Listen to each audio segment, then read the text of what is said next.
Welcome to Complexity Made Simple. My name is Paul Allen, and the subject of today's video newsletter, well, we're going to answer a question that someone's posed to me on LinkedIn about completing the design FmEA and the process FmEA. So today we're going to talk about design and process FmEA, and the particular question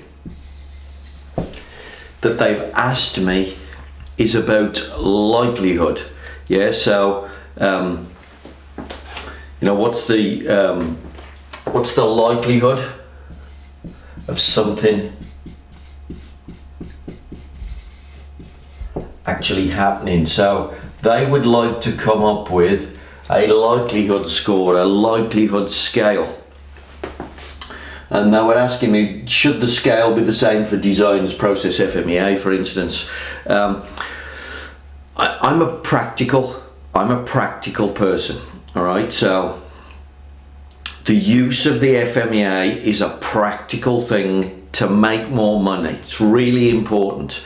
And therefore, because I'm a practical person, my view is this: you should write your own scales. So you should write a severity scale, you should write a likelihood scale, and you should write a control scale. Will the control prevent the task?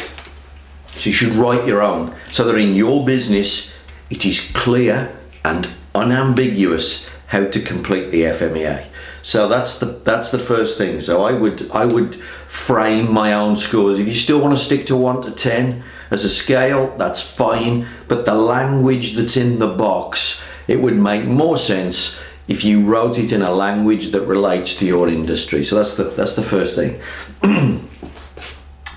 The other thing about this is I know that essentially the FmEA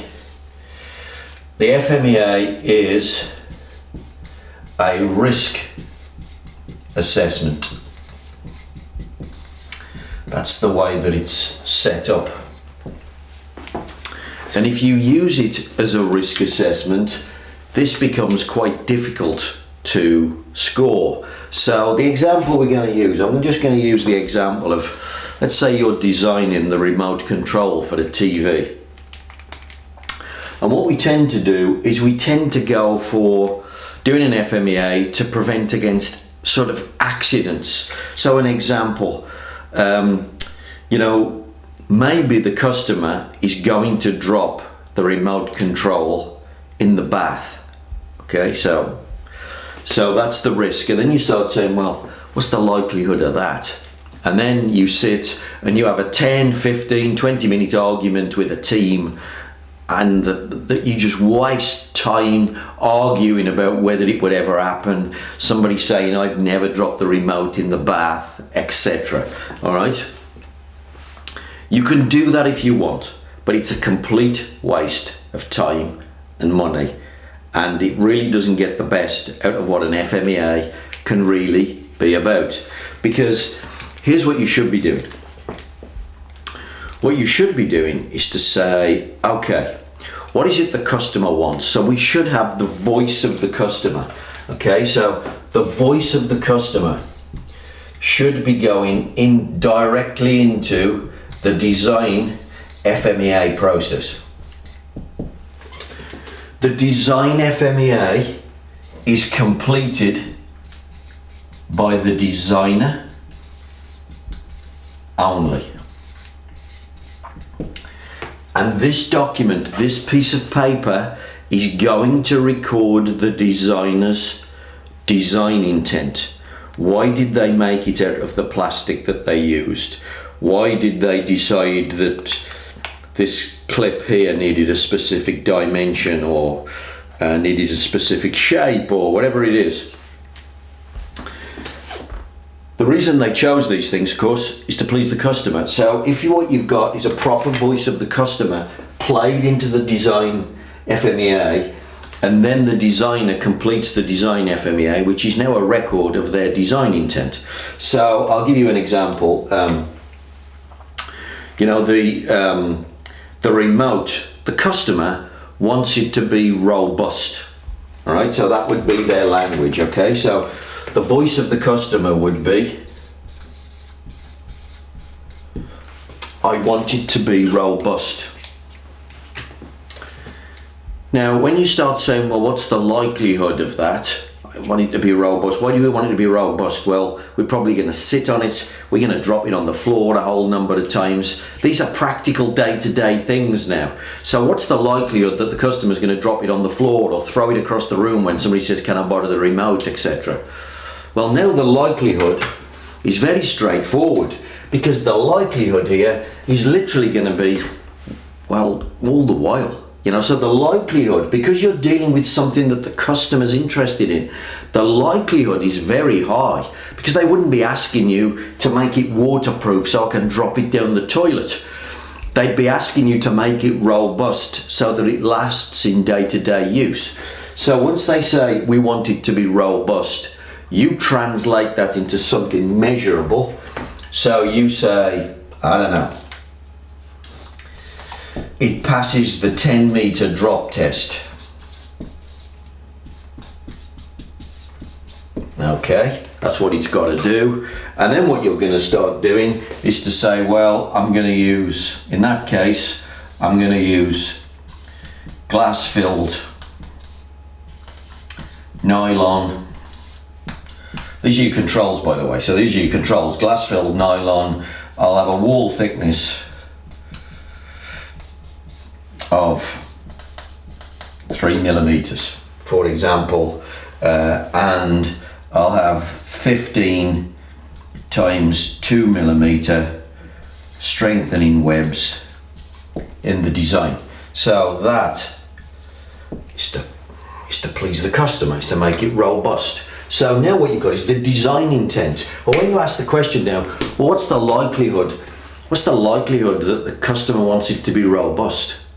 Well, by the way, this came from the customer. So the likelihood nearly always now, this is going to be a high score. This is going to be 10. Because you're concentrating on what the customer wants. Now, obviously, if it's not robust, you've got to give it a, you know, how severe is that? For instance, if the casing breaks, how severe is that? Yeah, so if it's not robust, the opposite to that is the case breaks, we sit on it, we smash it in two. That's really what you want to be scoring. How severe is it? And how good are my controls at effectively, can my controls eliminate it? All right, so this score is nearly always going to be high if what you're concentrating on is the voice of the customer, because the customer asked for it. So the likelihoods are going to be nice and high, so it shouldn't be a question. The time when the likelihood gets difficult to assess is when you're saying, well, what happens if the customer drops it down the toilet? Well, if the customer's stupid enough to do that, then they buy a new one. You know, I'm not going to design the remote for dumb things. But that's what FmEAs get used for, unfortunately.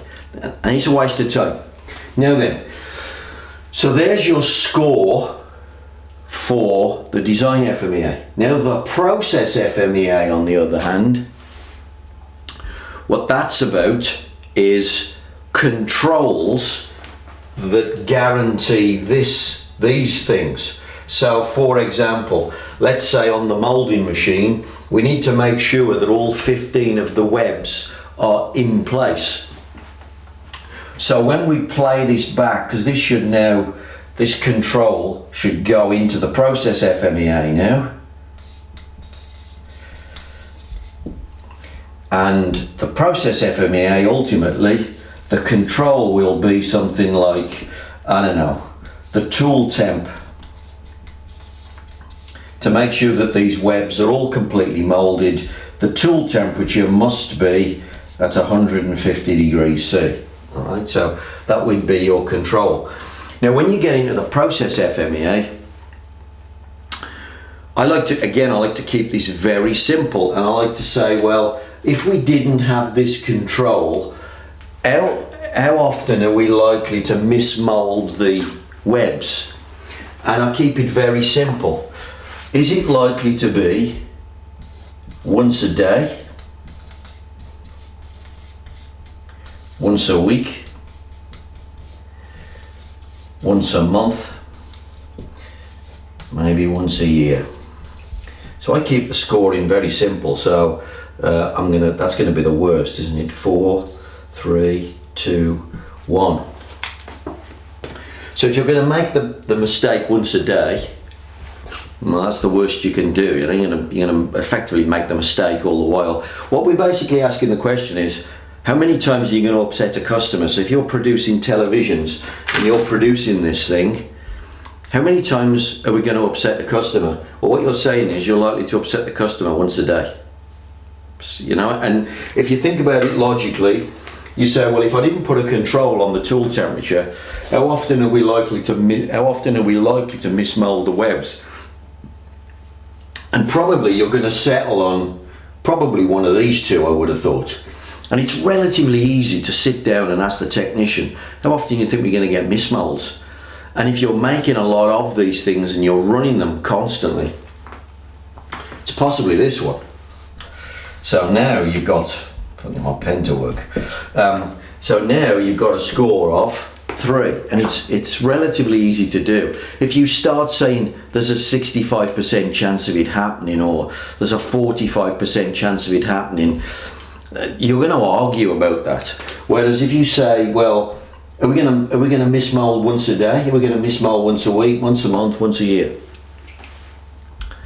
And of course, if you want to, you can even, when you put the moulding tool into production, you can see how often you do it, and you can decide whether you want to keep the temperature at 150 degrees. Yeah, so you'll probably have some data on other remotes that you've made, and therefore it will be easy to go once a day, once a week, once a month, once a year. And the reason I do it this way, I'm basically saying, how often will you upset your customer? So rather than try to say 1 in 10,000 or 1 in 100,000, I'm saying, how often will you upset your customer? So if you work in a dairy where you bottle milk and you produce 200,000 bottles a day, how many times will you make the mistake in a day? Will you do it once a day, once a week, once a month, once a year? So we're not trying to relate it to the volume. We're just trying to say, how often will you have an upset customer looking at your product? If you're at low volume and you make something like, I don't know, black box flight recorders for helicopters, where maybe you're only making 40 a month, you know, you're still asking the same question.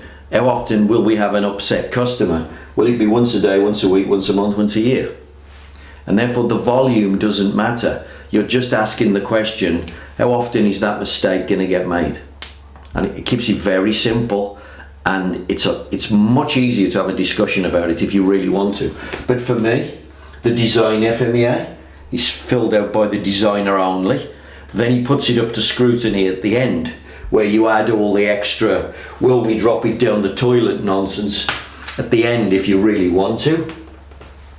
The process FmEA is filled out by the production engineer who's designing the system that controls all of these design requirements that of course please the customer. So what you've got is controls that control the process, which are linked to important design functions in the design, which were requested by the customer, which please the customer. And that's the way the FmEA process is supposed to work. And if you do it like that, this thing is a money-making monster, because it will make your new product introduction, your products will be better designed, your processes will be better designed, and when they go into production, they'll go into production sweet as sweet can be, and you'll make piles and piles of cash.